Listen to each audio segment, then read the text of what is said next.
Now, this is a very special session because we have a very special guest joining us for this one as well. We spoke about, ma'am, about aspiring youngsters who want to join the civil services. But here's a story that inspires us all. From the incredible India campaign in 2002 to G20 Sherpa till recently, India's ace bureaucrat, Amitabh Kant, has successfully spearheaded governance reforms and public policy initiatives for India in a career spanning, wait for it, over 4 decades. And there's so much more. Yes, that does deserve a round of applause. And there's so much more for us to understand from this enlightening, insightful session up for you next. This will be moderated by our editor-in-chief at Fortune India, Sourav Majumdar. Can we please have on stage a man who really needs no introduction, Amitabh Kant. A huge round of applause, please.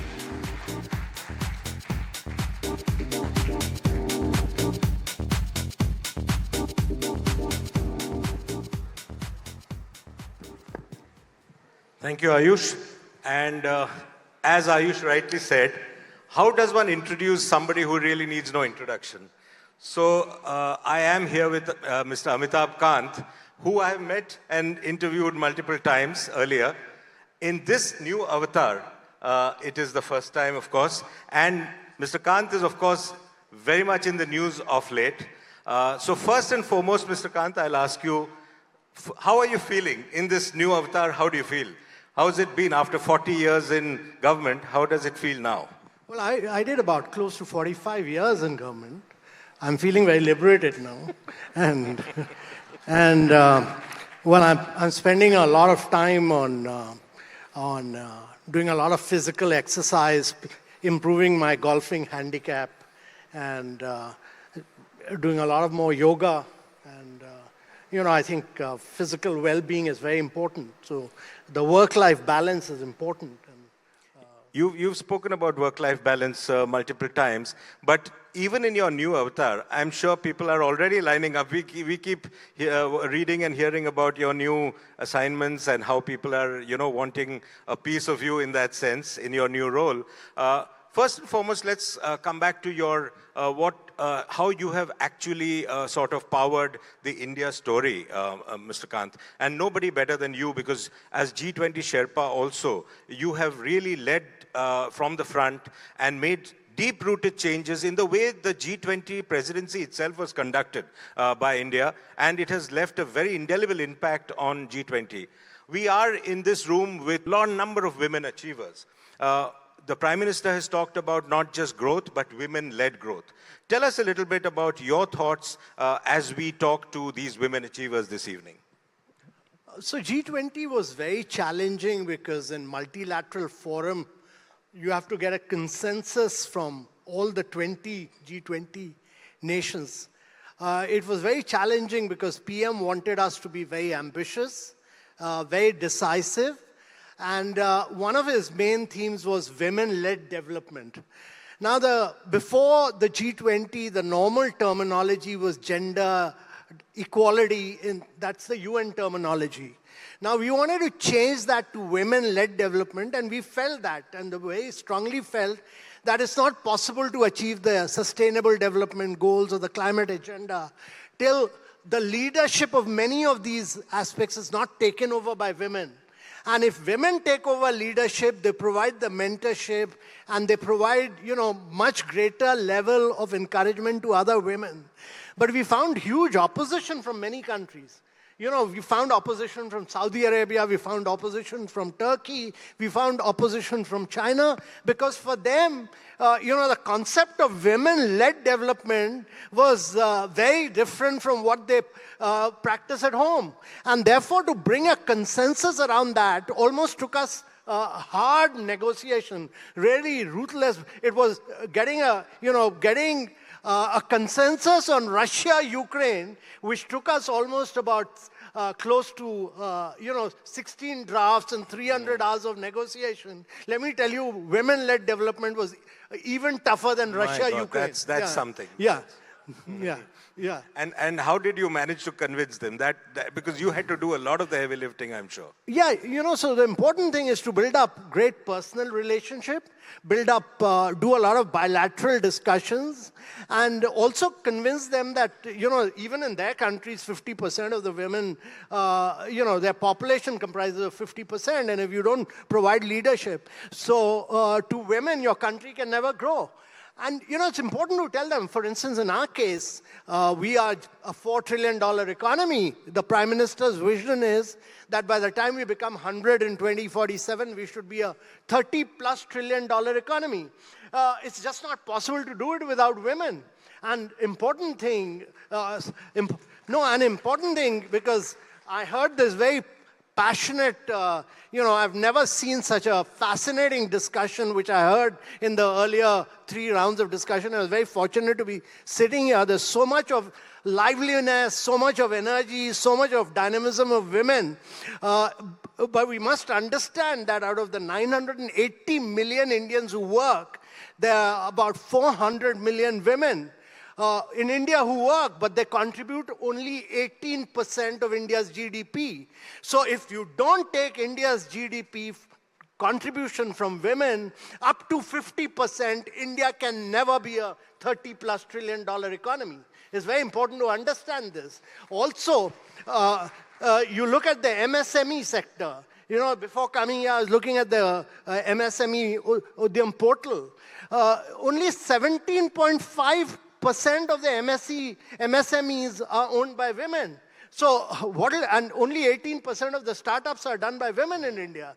So you got to put the position of leadership in women. They have to become the driver of India's economy. They have to become the driver of growth. And many of them will have to emulate many of the dynamic leaders sitting here. Without that, India can never be a $30+ trillion economy, because women must actually become the key driver of India's growth story.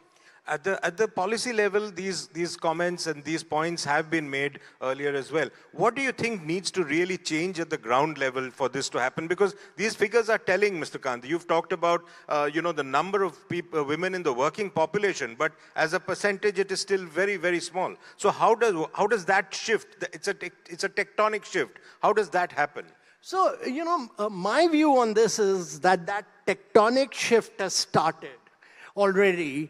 And, because I look at the results of all competitive examination, number one, and I find that the women are doing much better than men.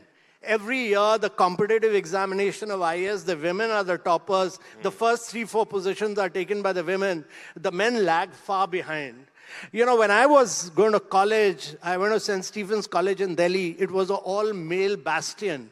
There were no women allowed in economics and history, which were the prestigious courses. 2 years after I left, the college went co-ed. By the time my daughter joined St. Stephen's Economics Honors, 92% of the students in that class on plain merit were women, were all girls. There were hardly any boys. And the principal of St. Stephen's College said that if this college has to remain co-ed, then you have to give 10% extra marks to boys. Otherwise, it'll become an all-girls college. So imagine from an all-males bastion, it has become an all-girls college simply on the basis of merit. And, that's a remarkable story. But, the other big thing that's happened, and to my mind, all this discussion, this very passionate discussion that we had, the important thing is to make women, in rural areas very digitally literate. That's really the key. Because the next 500 million women who are going to get into, really going to transform India are all in tier 2, tier 3 cities or rural areas. And they are very, very, very critical. If they become digitally literate, then you technologically pole vault. So, when we started between 2015 and 2017, India actually opened up 550 million bank accounts. We opened bank accounts which was more than the population of United States and 4 times the population of Russia. And at that point, in 2015, only 18% of the women had a bank account. When we finished in 2017, 91% of the women had bank accounts. So that, when you open bank accounts, then you link it up with Aadhaar, That then is you true link it up with empowerment. mobile number. True empowerment. Yeah, so that's the financial inclusion bit of it. And therefore, they started driving India's economy with financial inclusion. That to my mind, is really remarkable. And the second thing I really find is, a number of very, very dynamic startups by women. I met these two young girls from LSR College, and they've started this startup called Animal. I don't know whether you've heard about it. Neelu Yadav and this girl called Kangra, they've started a cattle trading platform of all things, And normally cattle and dairies in India are all sold through cattle melas. Yes. They've done an online trading platform and they've sold something like 20 million cattle. It's unbelievable. They've created a brilliant business model out of it. And that is the kind of innovation which young women are doing in India, truly remarkable. But yet, Mr. Kant, we hear there is not enough funding for women-led startups. There is not enough happening on that space. We need many more private equity and venture capitalists to recognize this kind of power which women actually hold. What is holding it back, you think? So,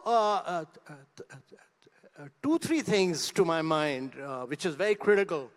And these are radical things to my mind. One is that the more women you put into position of leadership, they will take decisions which will then generate the next bit of leadership. Thirdly, you need many men, and men, I think it's the mindset of Indian men is quite sick at times. So you need to change the mindset of men towards women. That is, unless you don't change the mindset, it's a really sick mindset in India. So you need to change that actually India can grow only when women get into position of power and authority. And thirdly, the PE and venture funds have to do the walk the talk. They have to really ensure that they support, they mentor, they handhold many more women entrepreneurs, both startups and MSMEs. And that, to my mind, is really critical because in the long term, where the government has done its bit, if you look at Mudra loans, they've said that you can take up to 20 lakhs without a collateral. And actually, out of the 30 crores loans which have been given out in Mudra, 70% are for women. So they've done their bit. They've opened bank accounts, formalized the economy. The self-help groups loans in rural areas have remarkably grown in a very big way. So there's a radical transformation which is taking place. Livelihood Mission, a Vishwakarma scheme, all these are a radical transformation at the grassroots which is taking place in India. The PE funds and VC funds really have to up their game now. Do you think over the next, tier 2 and tier 3 cities, there's so much happening there. Do you think with the technological advancements, the rise of Digital India, which is again a very, very major government initiative, that is going to now witness a much quicker pace of change? Yeah. So Sourav, what has happened as a consequence of UPI, not only did we do the bank accounts, but then what started happening was that a number of our young startup, MobiKwik, which is run by Upasana Thakur, who's a women entrepreneur, they started looking at the payment history and started providing credit to many of the people in tier 2, tier 3 cities, paperless, cashless credit. And then you had another set of young startups like you had Zerodha, Grow Upstock. They took the stock market into tier 2, tier 3 cities.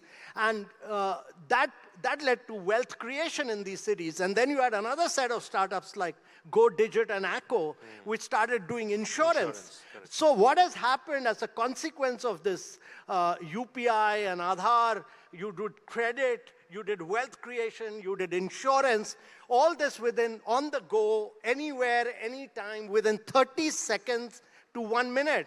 When I was a young officer, taking an insurance policy used to take me 6 months of paperwork. We do this in 30 seconds now. And that's why the Bank of International Settlement said that India achieved in 7 years what India would have taken 50 years to achieve. And the cost of transaction of the acquisition of a customer fell in India from about $30 to 15 cents. That has been the big technological leapfrogging of India. Absolutely, absolutely. Let's get back a little bit in time, Mr. Kant, and talk about your days in Incredible India, the building of brand India in that sense. You were critical in, in your inputs there. Tell us a little bit about how that happened and what was that experience like? So, one is that very early in my career, I got to work with traditional fisher women of Kerala, and fishermen and fisher women, and, they used to get only 18% of the market price of their fish catch. Just 18% of the market price. So I introduced beach level auctioning in Kerala, and then I got new technology, outboard motors, new fishing crafts, which are the fiberglass crafts, got them fishing nets, which are then known as disco nets, which enabled them to go much further into the sea. But one of the things I did was to introduce, the fisher women used to find it very difficult to catch bus and take the fish catch to the urban area. So we introduced special fisherwomen buses. And in both Cochin and Trivandrum, 24 buses for fisherwomen run, which really transformed their lives in a very big way. And actually, that took the returns of fisherwomen very high. And then, I became Secretary Tourism in Kerala as a punishment posting. I was without a posting for a long time. I had fought with the communist government. They made me Secretary Tourism. And, I took Kerala up the value chain from $20 to a $500 destination. But one other thing that happened was that tourism started creating jobs for women. And we did a study on satellite accounts which demonstrated that tourism was the biggest, travel and tourism is the biggest multiplier impact on women job creation. Absolutely. And the communist government realized that this is creating jobs for women. And then, I landed up in Government of India and I started doing this, as soon as I landed, this Twin Tower blast happened. There was war in Afghanistan. There was attack on our parliament. Our tourism industry collapsed totally. And at the peak of that crisis, when Indonesia, Malaysia, Singapore all stopped their campaigns, we launched Incredible India. And again, the iconic campaign. It was an iconic. It was to differentiate India from the rest of the world. So we went back to the strength of India: yoga, Ayurveda, meditation, etc. And much of that is even so relevant even today. Yeah, absolutely. So let's talking about the whole global geopolitics, which you just mentioned a little bit about. You were of course at the NITI Aayog in a very critical position. Today, Mr. Kant, we see a lot of geopolitical tensions across at a time when the India growth story is actually taking off in a very big way. And yet these are actually the challenges which the government is well aware of. How do you see India's Viksit Bharat journey at a time when this whole geopolitical tensions, the tariff uncertainties, how do you see this growth story playing out at this point? Sort of three key challenges for all women entrepreneurs here to understand. One is that the globalization as we'd seen it from post-World War II, from 1945 till now, that period of stability has come to an end. You're seeing a war in Europe for over about 4 years. The First World War, we must all be aware, the First World War was fought in Europe. The Second World War was fought in Europe, and you're seeing Europe disrupting world peace again for this time for 4 long years. Despite everyone's attempt, you've not been able to arrive at peace. You're seeing conflict in Middle East. You're seeing conflict with China saying that we'll annex Taiwan, even if it means the use of force. So you're seeing conflict. Second is that, when Japan, China, Korea all grew, and there are only 3 countries which have grown at, double-digit growth for long periods of time. All other countries got caught in the middle income trap. And these 3 countries grew. The global trade was growing. So the trade was allowed free trade to grow. When India's long spurt to growth has started, global value chains have been disrupted, and there are huge tariff barriers being put up from across each other countries, and you're seeing Trump imposing tariff barriers. So India will have to really produce to large scale, export and penetrate global markets to be able to do this. And the third is that you have new forces of production, we are all very fortunate to be living at a point of time when you have completely new forces of production, artificial intelligence, machine learning, data, and they are going to transform the world like we've never seen before. So we are in an era where productivity will get enhanced, production will get enhanced, learning outcomes, health outcomes, nutritional standards will all be transformed. And all the entrepreneurs who are sitting here, they are living in an age which will see the biggest boost and the biggest impetus to production and productivity which the world has ever seen before. Mr. Kant, you've been also very passionate about startups. In fact, in your new avatar also, you have hinted that you would like to work closely with startups in your new avatar. Tell us a little bit about, India is the third largest startup ecosystem in the world, but there are, governance issues which keep popping up, and then, the whole, the startup community in that sense gets a bad name for a while. And then again, lessons are learned. What is the, way you think the real startup revolution can go to the next level in India? So Sourav, when we started the Startup India movement in 2016, and many women entrepreneurs were involved then, the country just had about 156 odd startups. Today you have over 150,000 startups, you have over 140 unicorns, many of them led by women. So the Indian startup movement really took off, and I think we were able to attract a lot of good funding. What we see are some aberrations in terms of good governance. When VCs invest money, they want quick results, and therefore, my view is that audit, good financial discipline, good governance is really the key to the long-term future. A good startup must mature into a top-class company, and that requires a huge amount of self-discipline. It requires tremendous amount of good governance. It requires a great amount of, you have the innovative spirit, you want to do disruption, but you must ensure that there must be good auditing and good finance, and there must be good principles of governance, because once startups, you have a lot of startups falling by the wayside, you will find regulations getting in. And the worst thing we'll ever do in this country is to get government regulations. There must be self-regulation for startups, and the startups must do their own self-regulation, and that's really critical to my mind. But I think I find that there's far greater discipline, there's far greater financial management, there's much better audit management in women-led startups than the men-led startups. And do you think that's true? And in fact, do you think the lessons are being learnt by the startup ecosystem in general? Yeah, because if you don't do this, you'll find it very difficult to attract PE funds and VC funds. And the challenge for India is really to be able to attract PE funds and VC funds on a very, very large scale. And that's important because we also need to be far more innovative, far more R&D oriented. We should not be copycats. India has vast amount of data.